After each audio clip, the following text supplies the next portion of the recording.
Welcome to another episode of Thinking Well and Why, part of the Awareness Action Podcast Network. My name is Creek, and I'm here with my co-hosts Mario Sikora and Lee Fields, who are confident they've already considered every alternative.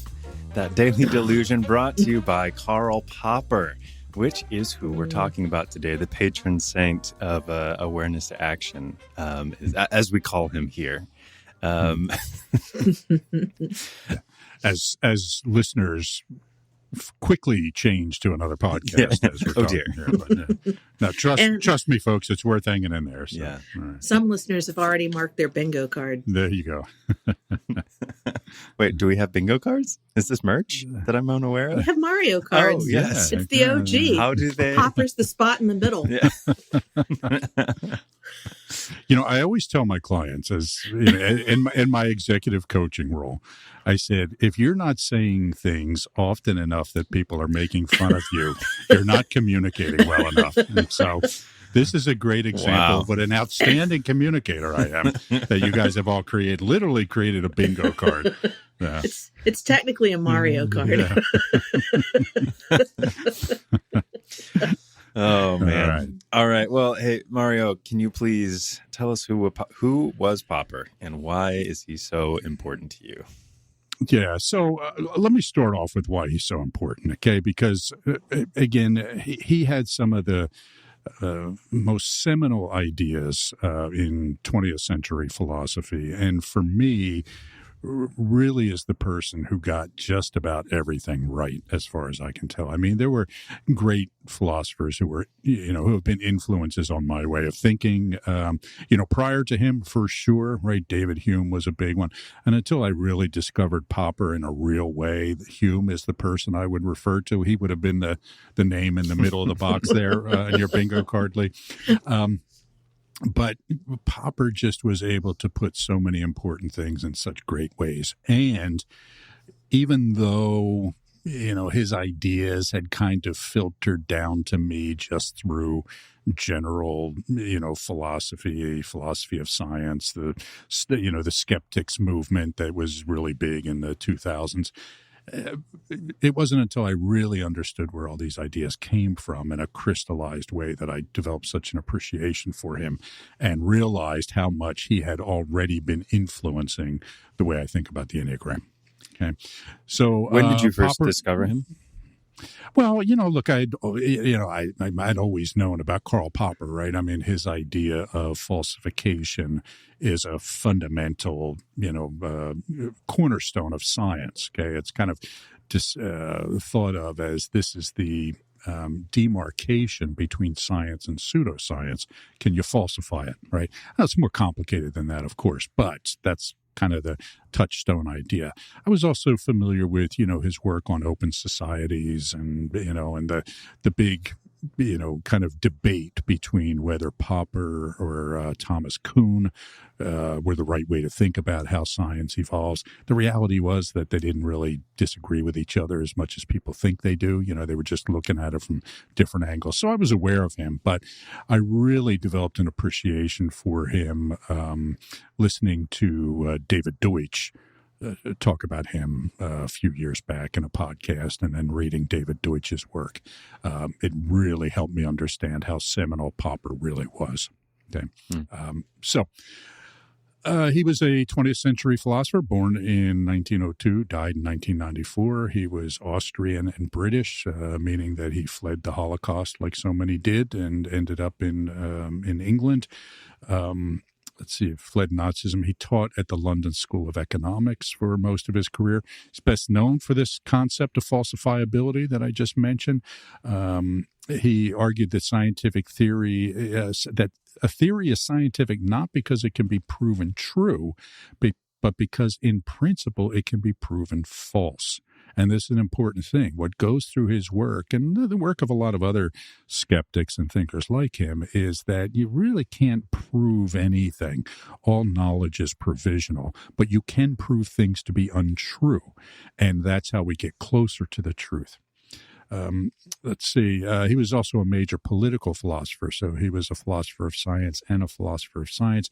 The open society and his enemies was really important. He took kind of the same fundamental ideas that he used in science and applied them to politics, not in terms of running governments in a scientific way like some people try to do, but with this understanding that the most important thing in having a well-functioning society is to protect the means of error correction. And this is what democracy does so well, right? You vote people into office, they screw up, you vote them out, right? This is why the media and the press is so important. And honestly, it's one of the big threats we face as a society today, the diminishment of the role of the press, which was always called the fourth estate. But that was a way of saying, hey, these people are lying to you, or here's what the truth is, here's what the facts are. And this allows us to correct errors. Okay. So these are the big, there's many, many insights from Popper. He wrote a ton of books. They're hard to read. I'm going to be honest with you. I recommend as an introduction, Brian McGee's book, Philosophy in the Real World. If you want to understand Popper, it's a short book. It's, relatively easy to read, particularly compared to Popper. For me, Popper's ideas are at the heart of epistemology, right? For me, that's the foundation and the bedrock for how we know what is true and what is not. I would say for me, as a 2 degrees of separation of Popper away from directly reading Popper myself, the element of seeking to falsify and the provisional thinking is really where awareness to action and Popper are most clearly linked. Yeah. And maybe a step even more foundational than that is defining your terms as clearly saying what we're seeking to falsify. Right. Yeah. And also, in addition to that, I'll say the other key thing is this idea that all theories evolve. Okay. Mm-hmm. Humans are, what does David Deutsch call them? Universal explainers, right? Meaning we're always coming up with new explanations for things and always evolving our explanations of things. And that doesn't just apply to science or philosophy or to politics. It applies to how we think about the world, right? One of the fundamental things we talk about in awareness to action is rewriting our inner narratives. And it's when we get stuck on a story, a theory, a conjecture, that we stop growing and we start to run into trouble. And the reason that our personality style can be a problem is because we have all these narratives that are outdated and stuck in time, and they're holding us back. And the real work of awareness to action is identifying where our inner narratives, that is our conjecture, our habitual conjectures, and our theories are calcified and static. And then we work with them to create more fluidity and more expansion so that we can then continue to grow. Yeah. It's also interesting. So one of the guys that I live with is a computer programmer, works with AI and all of that stuff. And he picked up one of the Popper books that I have.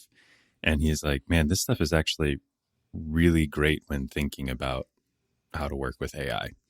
How so?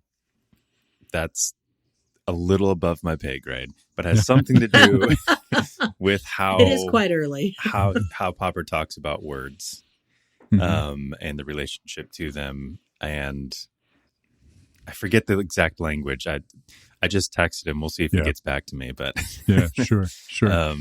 Yeah. Well, something else Popper said was that it is impossible to speak so as not to be misunderstood, right? Meaning that no matter how hard we work at defining our terms, no matter how hard we work at trying to be clear and precise, there's always going to be room for misunderstanding. And so it has to be this constant dialogue that's happening between people or with ourselves, right? Because I think I understand it, And my understanding of it is working for now, but then I start to run into a situation where it doesn't work anymore, or it doesn't fit anymore. And now I have to go back and say, okay, what did I really mean by that? And what is the impact of this situation I'm facing now?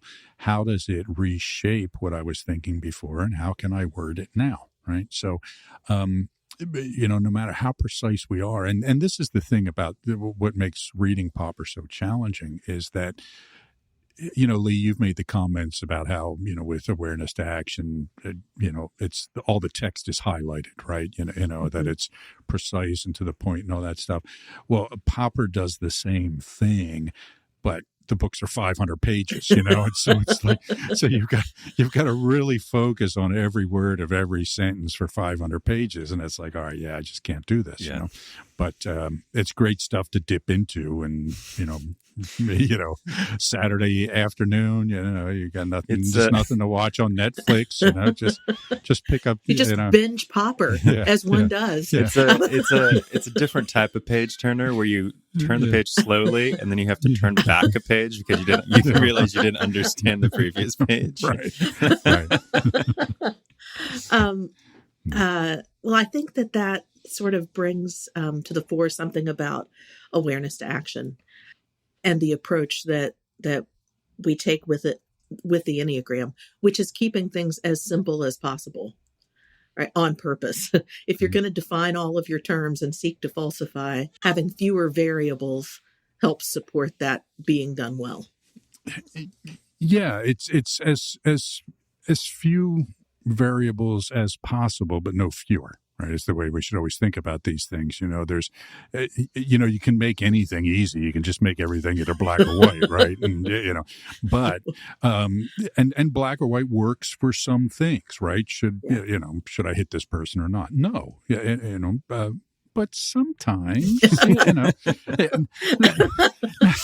and I don't mean that cavalierly, but somebody's attacking one of my children, something like that. Okay, well, the general rule doesn't apply. So anyway, we just as few variables as possible is a good place to start. So I know there's a few specific concepts that you use, especially in the awareness to action approach. Can you talk about those? Yeah. So I think the first thing that I really want to highlight here is about knowledge evolving, right?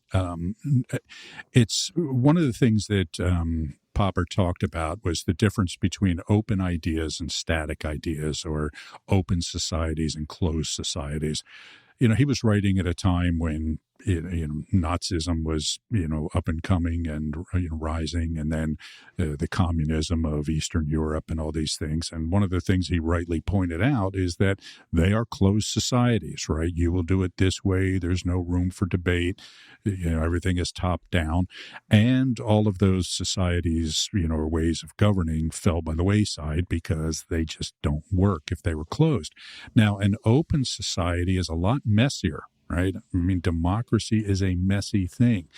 But if we want to protect the means of error correction, we have to do that.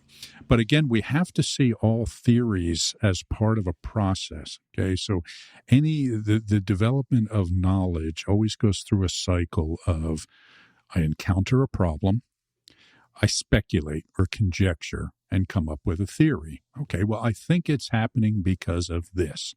And then we seek to eliminate errors in our theory. Okay, let me try to falsify that. Okay, another big concept.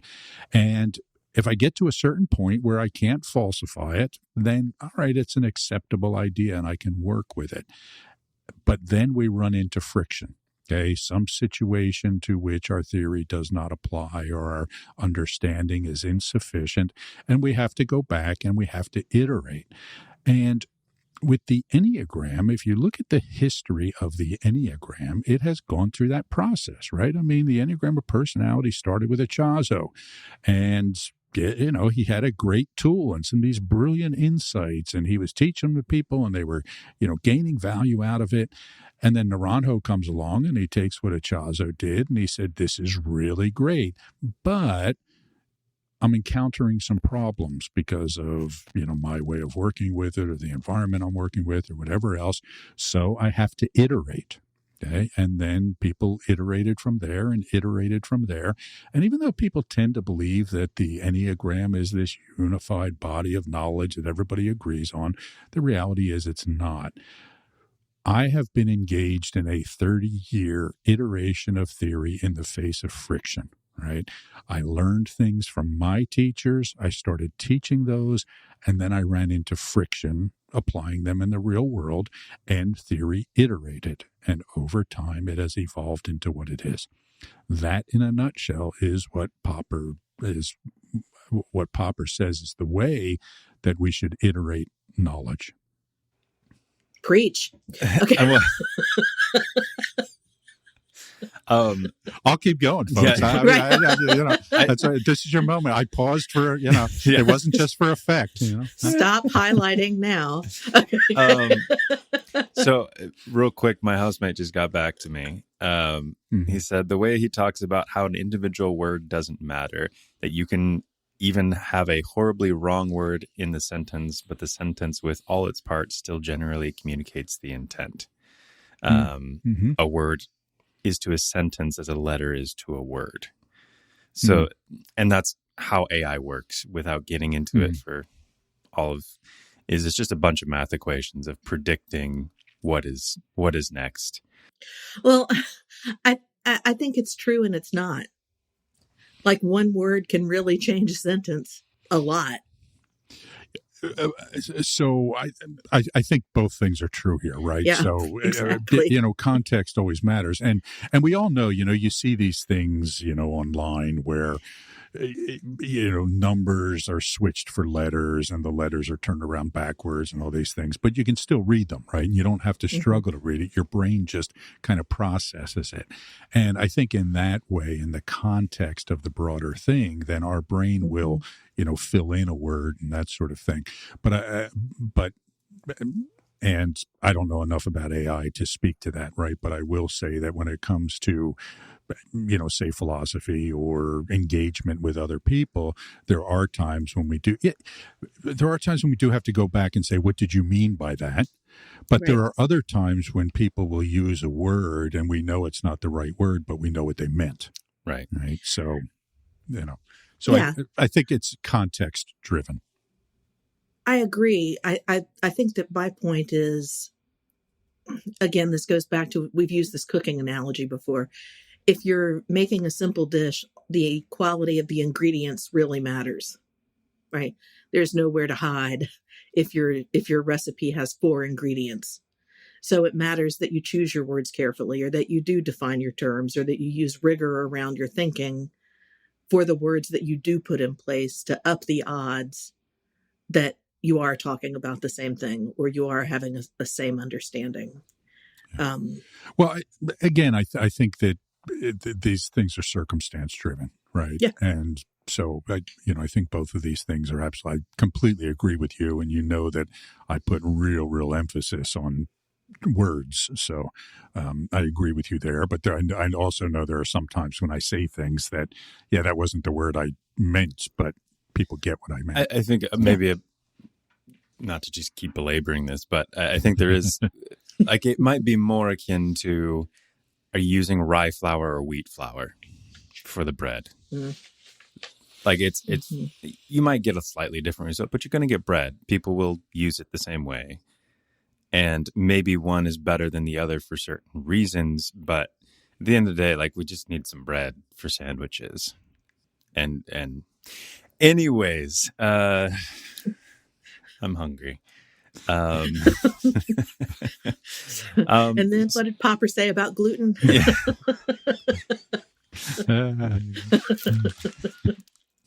So moving from bread. Yeah. So moving away from gluten.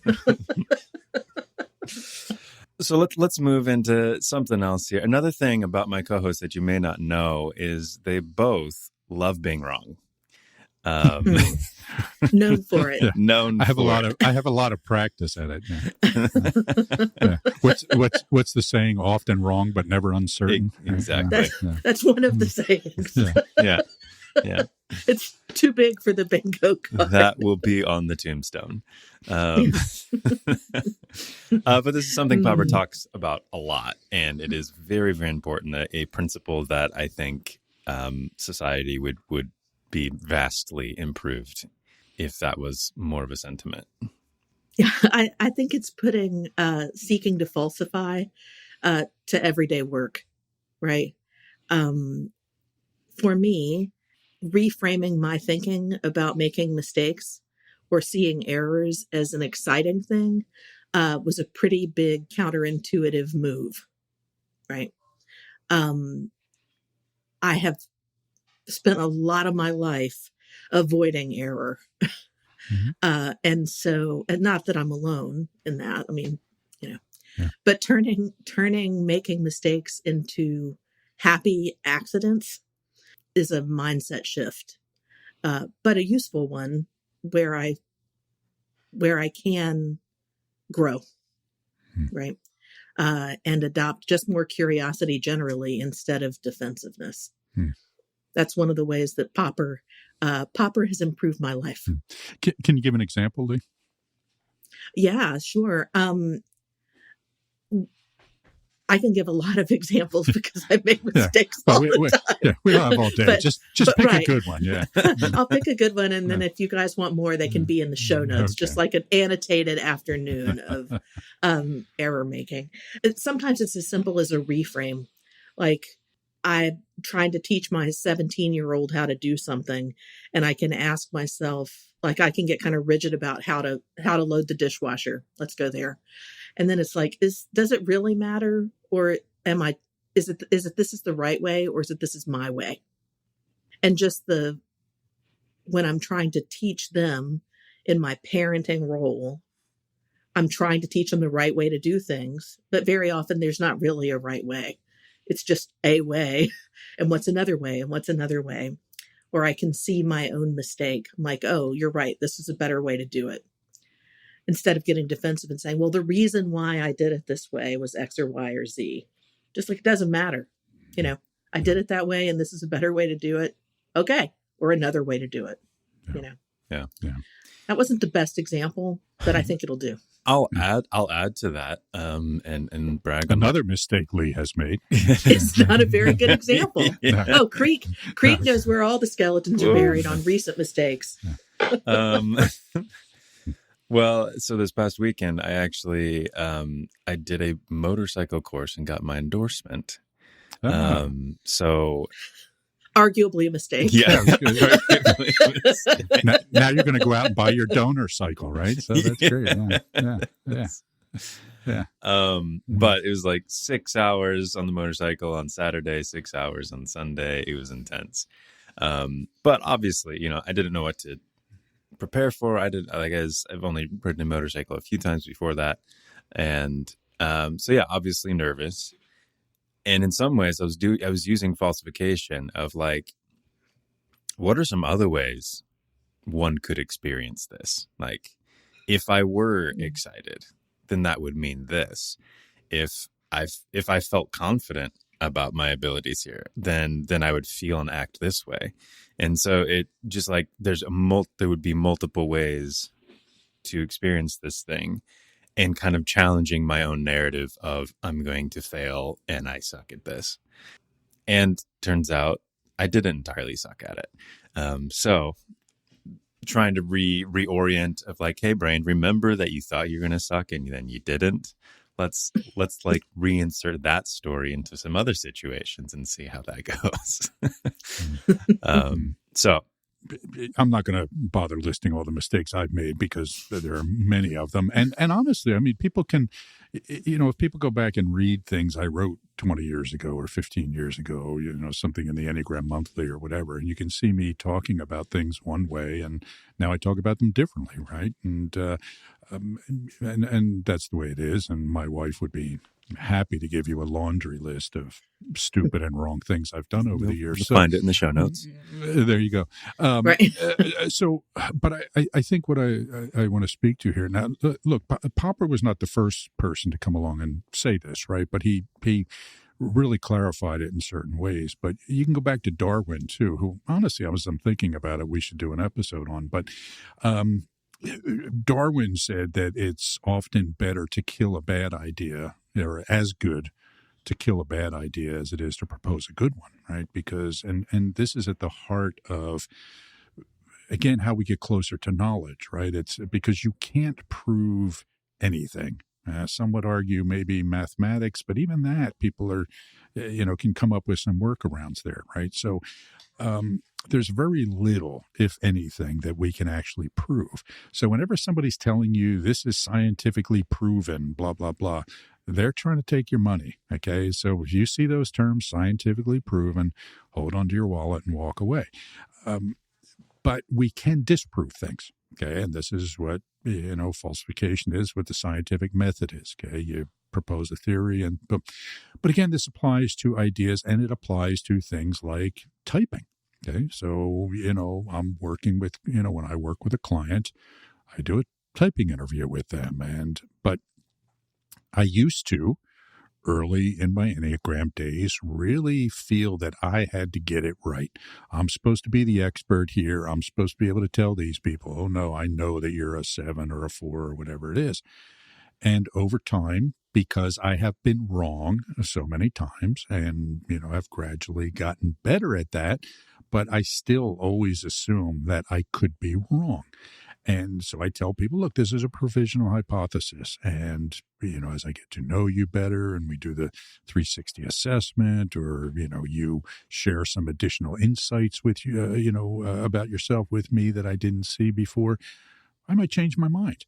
And that's a good thing because it gets me closer to the truth. Right. And this is why learning to love to be wrong is so important, because if we see it as, if we see it in the terms of every time I realize I was wrong about something, I just got that much smarter. All right. That inspires us to look for ways in which we were wrong. I have a client right now, for example, and she's new in a pretty senior role. So she advanced very, very quickly, and she's starting to experience what I think of as altitude sickness in leadership, right? Meaning that probably the step up was too high for her. And one of the things that all of her internal customers are frustrated with is that she's always defending herself. And they're saying to her, okay, here's what we need from you. Here's what's going wrong with your team. Here's what needs to be changed. And instead of just listening to them and saying, oh, okay, well, let me fix this, she's defending herself. And she's defending herself because she is seeing, or she's thinking, well, I'm a senior leader now, I have to be right. And every effective senior leader I have ever worked with has learned to say, I screwed that one up. In fact, one of the best CEOs I ever met, this guy was just, some of our listeners might even know his name, but probably not. But anyway, he said one time what he told his people is, look, make 10 decisions today. Try to get 8 of them right, and you can fix the other 2, right? And what that was, okay, you can keep moving, right? But you got to figure out what those 2 are, and you've got to be able to fix them. And hopefully they won't be too damaging. But that's how you get better at getting more things right, by getting better at realizing when you were wrong. And this applies to Enneagram theory, Enneagram practice, over and over again. I'm hearing a description of mindset, like having an open mindset or a growth mindset or a closed mindset. Mm-hmm. It's like a posture towards mistakes, right?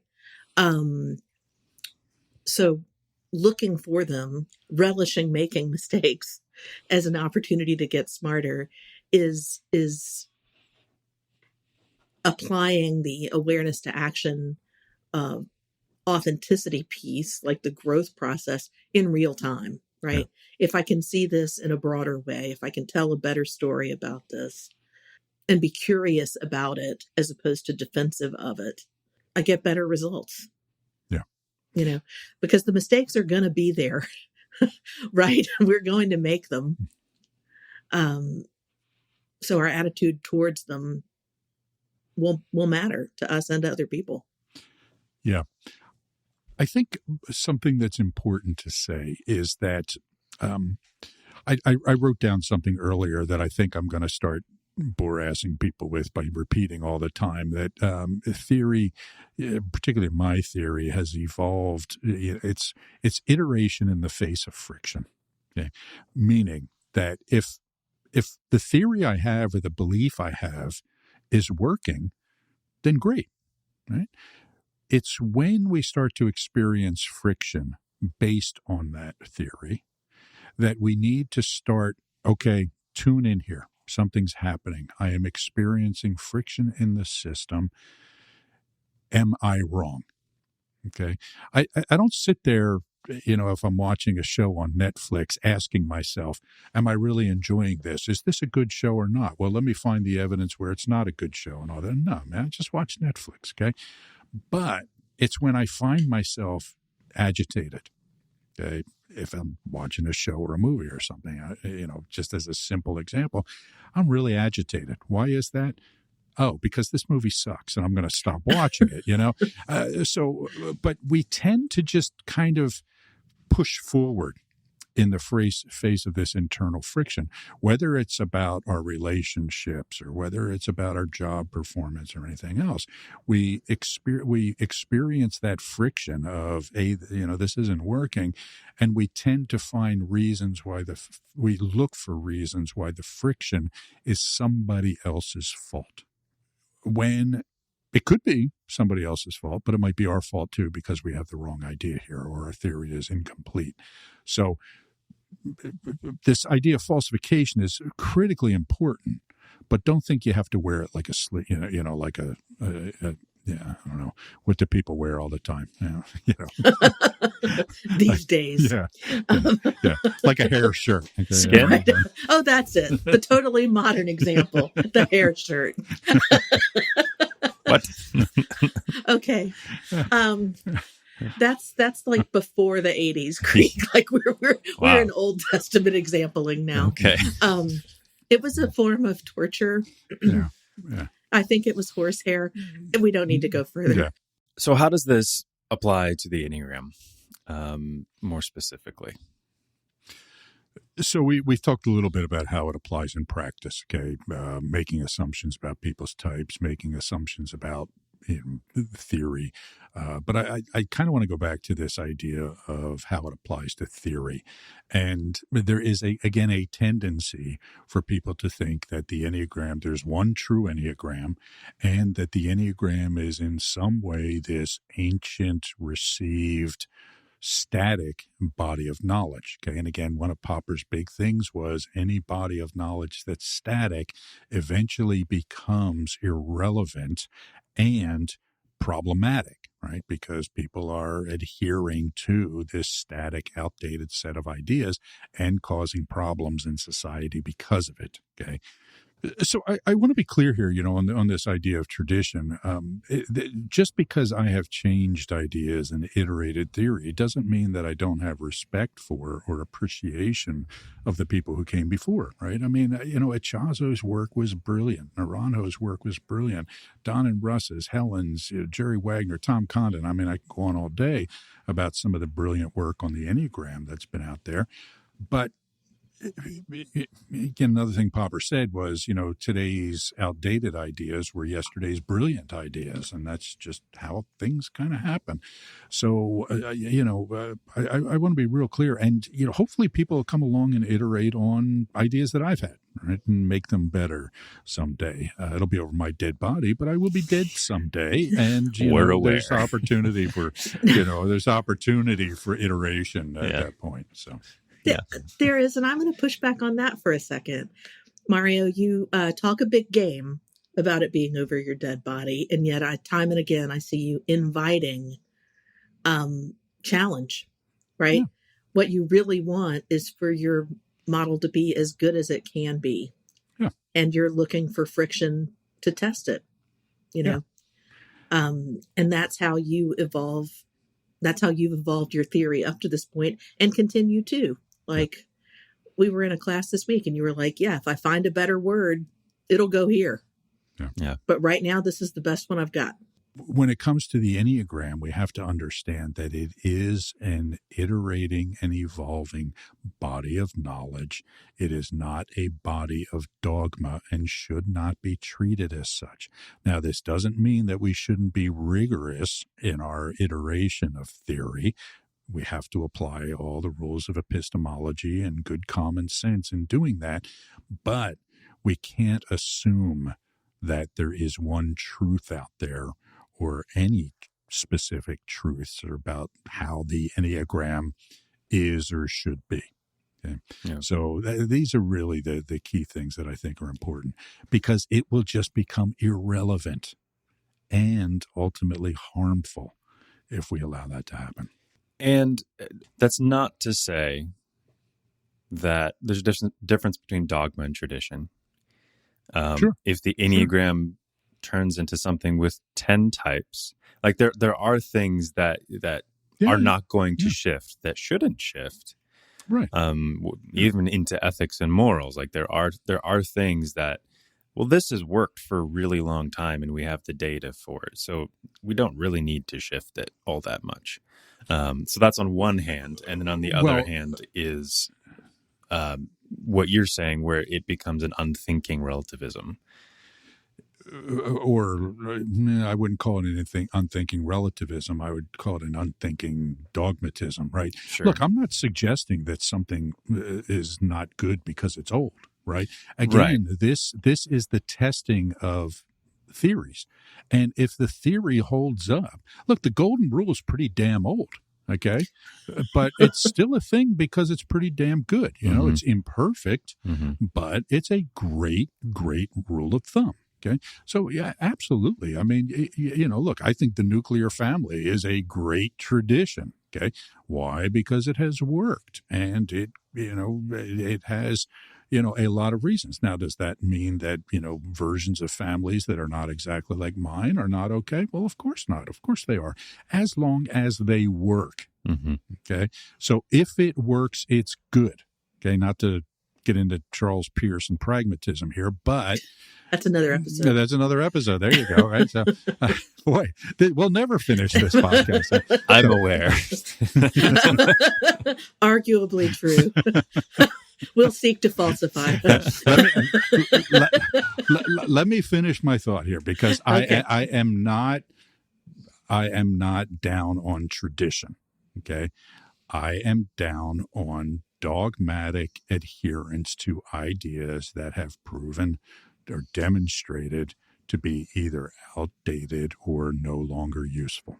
Or weaponized. Well, sure. I mean, right. Yeah, of course.